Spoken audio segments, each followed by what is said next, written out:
Hello, folks. Welcome to Research Methods. Welcome to fall term of this very, very, very unique year. I hope wherever you are out there, this finds you and yours doing well. Hopefully, you're getting settled into what is ideally going to be a smoother fall term now that we have a little bit of this under our belt, but still very strange times, of course. Hence why I have 4.5-year-old twins currently quarantined at home with me, which is why I'm hiding. I locked myself in the bedroom for the time being to try and put this together. Last thing I heard was something screaming about baboon poop, so I'm just going to let that resolve itself. At any rate, I know that you are being just deluged with information and syllabi and all these things this week. So I'll try to be reasonably brief here. My goal just kind of being to hopefully clarify, like kind of put a little bit of more of a face onto the class, even though it has to be my face, and to just hopefully clarify a few things because I know, like I say, you're being deluged with all this information. So a few things real quick just to touch on. The first being, if you've done this schedule before, you know that this is a strange start. We call this 0 week because here we are, we're starting in the middle of the week on a Wednesday. It kind of throws things off. It makes it strange for those of us who have our courses structured on this sort of 10-week infrastructure that we usually use. I suppose the upside to that is that as you're kind of getting into the courses, as you're particularly getting into our course right now, you're going to find there's quite a few moving parts. There's kind of a lot to cover and sort of digest. There's a whole lecture reading component to the course that's associated with exams. There's the laboratory piece, which is essentially going to be a stepwise progression in which we're going to be working step by step by step on a research project that you'll be doing. And the lab manual piece, that's one thing I want to touch on kind of right out of the gates. A lot of moving parts. So that is simply to say, the good part about having this 0 week is we don't have to put a lot of pressure on ourselves. We can kind of ease ourselves into this and try not to pull too many muscles, that sort of thing.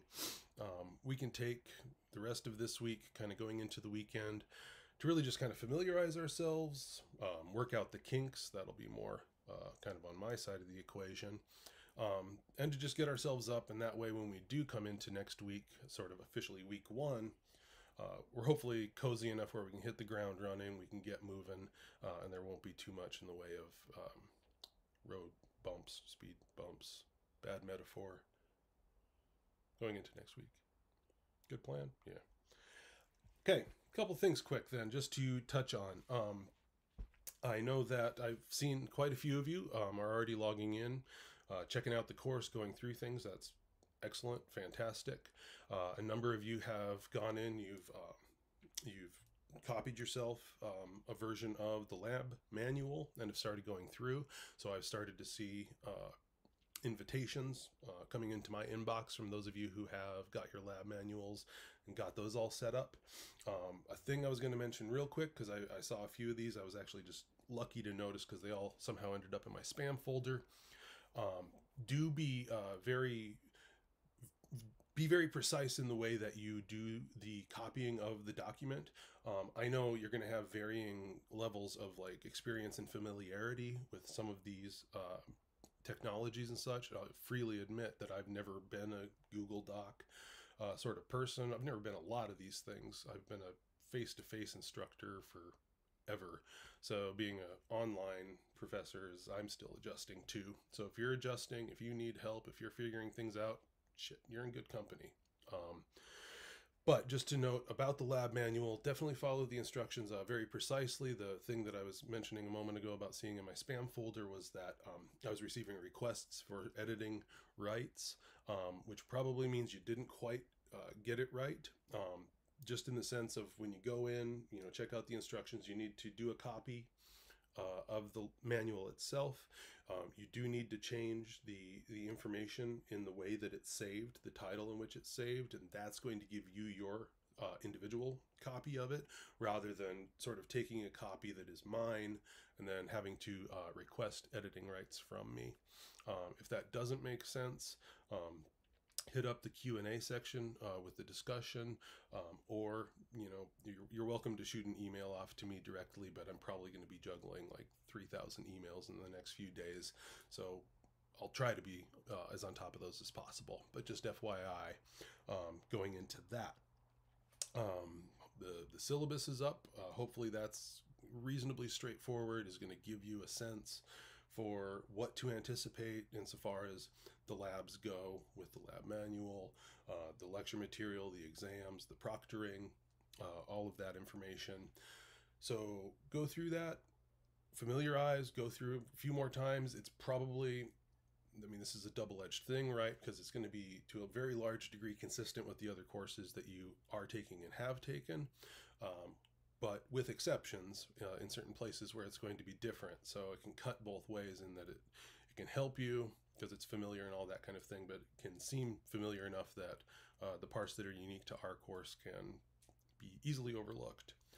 So just make sure you're reading, you're understanding, feeling cozy. Like I say, that's why we have this time, and we won't jump directly into things. And I don't know that I have anything more explicitly that I wanted to talk about here, which is great because I can shut up and let you get back to what you're doing. The one thing I wanted to make sure that I do mention is about our communication, whether that be between the two of us. I mean, some of you will probably work reasonably close because you're going to want the input, you're going to need a back and forth, that kind of thing. And that's why I'm here. That's the whole point of this is I want to be a resource. I want to help you succeed. I want to make this a successful experience and a meaningful experience for you. But I also know a huge proportion of you, and this would have been me certainly as an undergraduate, I'm probably going to have next to no contact with. You're going to be living your life, doing your thing, doing the course the way that you're going to do it. And that's perfectly acceptable as well. The one thing that I just hasten to try to address is that very often in that latter group, people don't necessarily read all the emails that come out or look at all the announcements, messages, those sorts of things. And I'm going to need you to do that. Not that you've got to go through, I know how many emails we get on a daily basis through OSU, just baseline, and that's before any of our courses and any of that sort of thing.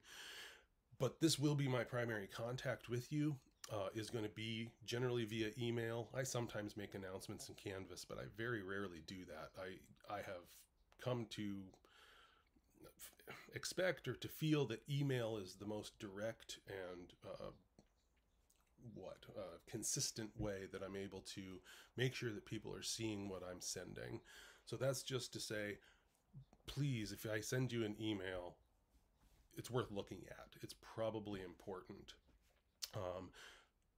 Adaptation has kind of been like the word of the year as far as I'm concerned, particularly in the spring term when all of this was just hitting the fan and we had to fake it until we could make it kind of thing. And we've come a long way, but we're still doing that. There's a lot of adapting, there's accommodating, there's a lot of things that are going on, and all of that information, changes to the schedule, changes in the information, things that are going to be important are going to come via email. And what I've begun to do, rather than sort of typing out, I'm a very verbose person. And if I write an email, it comes out as kind of like a novel, and that can very, very, very quickly turn a person off to trying to read that. So I've kind of taken to putting these videos together and sending a link, essentially like I'm doing now, because it makes it that much easier. You can turn it on in the background and go about cleaning or doing whatever you're doing, and you can just listen to me drone on about all the crap, but at least you will get the important information. And the reason I'm harping on this is that I've just found that particularly in the spring, summer terms, as I was trying to make huge accommodations and changes to make the course work better, I would send out these very, detailed, very precise, like here's exactly what this, that, and the other thing are going to look like. I'd send it out and a bunch of people would be like, great, we got it. And then a week and a half, something like that later, I'd start getting messages saying, I don't know what the hell's going on. which is very frustrating. So check your email. Outside of that, I'm going to shut up. This is already a long enough video. I'm excited to work with you all this term. I know, again, this distance learning thing is, I'm still trying to get used to it. It's not my bag. I way prefer to be in a classroom, have it be a conversation, actually get to know you. I still want to get to know you in whatever capacity that's possible in this medium, but we'll see how it goes. We got several weeks here. We're going to be working together, and I'm looking forward to it. And I hope that you will as well, even if it is research methods. And again, I hope that you're well wherever this finds you, and we'll be in touch. So take care of yourselves, and cheers.